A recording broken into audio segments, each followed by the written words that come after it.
اللهم صل على محمد وعلى آل محمد كما صليت على إبراهيم وعلى آل إبراهيم إنك حميد مجيد.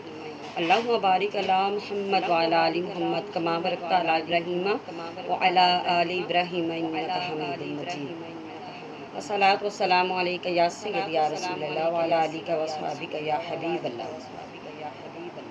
بہت خوبصورت اور پیارا مہینہ اور بڑی فضیلت اور برکت والا مہینہ، اس میں اللہ تعالیٰ نے اپنی نعمتوں کی بارش برسا دی. ربیع الاول اور ربیع النور یہ اسلامی مہینوں میں تیسرا مہینہ ہے. اس کی وجہ تسمیہ یہ بیان کی گئی ہے کہ جب ابتدا میں اس کا نام رکھا گیا تو اس وقت موسم ربیع کی ابتدا تھی. یہ مہینہ خیرات، برکات اور سعادتوں کا منبع ہے، کیونکہ اس مہینے کی 12ویں تاریخ کو اللہ عز و جل نے اپنے فضل و کرم سے رحمت للعالمین احمد مجتبیٰ نور محمد صلی اللہ علیہ وآلہ وسلم کو پیدا فرما کر اپنی نعمتوں کی بارش برسائی. سبحان اللہ.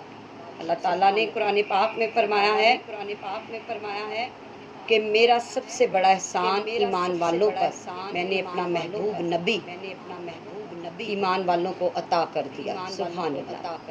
اس ماہ کی 8ویں تاریخ کو سید دو عالم صلی اللہ علیہ وآلہ وسلم مدینہ پاک میں تشریف لائے اور اسی ماہ کی 10ویں تاریخ کو محبوب کبریا صلی اللہ علیہ وآلہ وسلم کا حضرت سیدنا خدیجہ الکبریٰ رضی اللہ تعالی عنہا سے نکاح فرمایا تھا. اس لیے اس ماہ کو دوسرے مہینے پر بہت خصوصی فضیلت حاصل ہے. سبحان اللہ.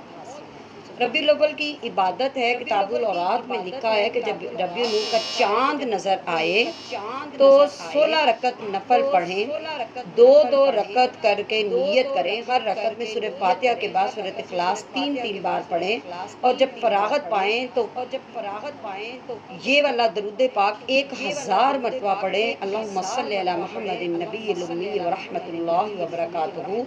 اس نماز کی فضیلت سے، اس درود پاک کی فضیلت سے اللہ عز و جل پیارے آقا علیہ الصلوۃ والسلام کی زیارت سے فیضیاب کرے گا.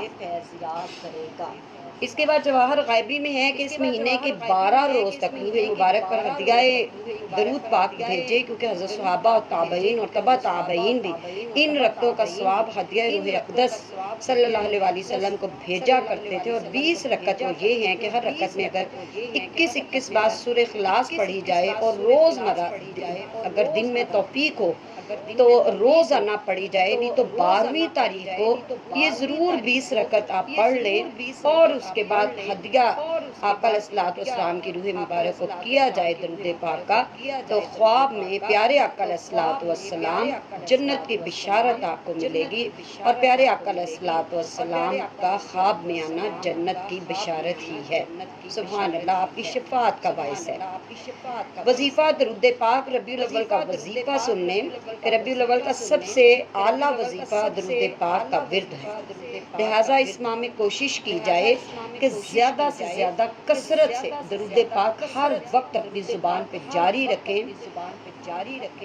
کتاب المشائخ میں لکھا ہے کہ جب چاند ربیع الاول کا نظر آ جائے تو اسی شب تمام مہینے میں درود پاک 1025 مرتبہ نماز عشاء کے بعد جو پڑھے گا، نبی صلی اللہ علیہ وسلم اس کو خواب میں نظر آئیں گے. اللہم صلی علی محمد وعلی آل محمد کما صلیت علی ابراہیم وعلی آل ابراہیم انک حمید مجید. اللہم بارک علی محمد وعلی آل محمد کما بارکت علی ابراہیم وعلی آل ابراہیم انک حمید مجید. ایک بزرگ کا قول ہے کہ جو شخص اخلاص کے ساتھ ربیع النور میں 1.25 لاکھ مرتبہ درود پاک پڑھے گا، آقا علیہ الصلوۃ والسلام کی زیارت اس کو نصیب ہوگی. آخرت میں اسے نبی اکرم صلی اللہ علیہ وآلہ وسلم کی شفاعت ہوگی. درود پاک پڑھنے سے ثواب ملتا ہے، سلام پڑھنے سے جواب ملتا ہے. تو درود و سلام کا حکم قرآن پاک میں بھی آیا ہے. ان اللہ و ملائکتہ یصلون علی النبی یا ایھا الذین آمنوا صلوا علیہ وسلموا تسلیما الصلاۃ والسلام علیک یا رسول اللہ وعلی آلک و صحابک یا حبیب اللہ۔ اللہ عز و جل آپ کو اور ہم سب کو اس پیارے ماہ کی رحمت برکت فضیلت عطا فرمائے، امت مسلمہ پہ رحم فرمائے، اور آپ کو اور ہم سب کو پیارے آقا علیہ الصلوۃ والسلام کا خواب میں دیدار نصیب ہو، آمین یا رب العالمین۔ چینل کو سبسکرائب کریں، بیل کو ٹچ کریں، اور اسی طرح انشاءاللہ عز و جل آپ کو خوبصورت نعت، خوبصورت وظائف اور چھوٹی چھوٹی صورتیں اور آپ کو قرآن پاک کی کلاس ملتی رہے گی، تاکہ آپ زندگی میں دین کے ساتھ جڑے رہیں۔ اور ایک دعا میں آج زندگی میں ضرور کرتی ہوں، اللہ عز و جل ہمیں دنیا میں دین کا اور آخرت میں جنت کا ساتھی بنائے، آمین یا رب العالمین۔ السلام علیکم ورحمۃ اللہ وبرکاتہ۔